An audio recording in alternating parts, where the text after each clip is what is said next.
रुक करते हैं शाहीनों के शहर सरगोदा का, जहां सरगोदा में बच्चों के खेलने के लिए कोई भी ग्राउंड मुयसर नहीं और जो रेलवे का ग्राउंड मुयसर था उस पर भी कब्जा किया जा चुका है। इस हवाले से हमसे जानते हैं बिग न्यूज के नुमाइंदे मुनीर खान की इस रिपोर्ट में। सरगोदा में बच्चों के खेलने के लिए कोई ग्राउंड मुयसर नहीं, एक वाहिद रेलवे हॉकी ग्राउंड था जो सजाद चीमा इस्लामाबाद में 12 कनाल पर मुश्तमिल ग्राउंड रेलवे से लीज पर ले रखा है। सजाद चीमा ने ग्राउंड के साथ फ्रंट पर वाक़िया ज़ैदी रोड रक्षा मार्केट की 123 दुकानें जो 1400 फीट फ्रंट पे हैं वो भी मिली भगत से हथियाने के चक्कर में है। दुकानों को सील करवा दिया गया है। ये दुकानदार अरसा 50 साल से रक्षों की मुरम्मत मजदूरी करके अपने और बच्चों का पेट पाल रहे हैं। दुकानें सेल होने पर दुकानदारों ने रोड बंद करके एहतजाज रिकॉर्ड करवाया कि सरगोदा इंतजामिया महंगाई के इस दौर में हमारा मेहनत कशों का साथ दे।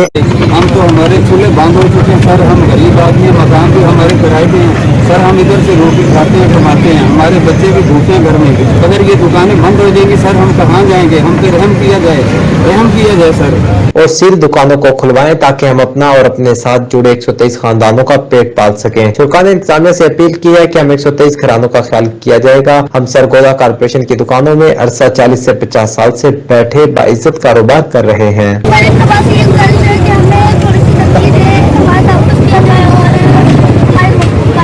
Munir Khan, big news, Sargodha.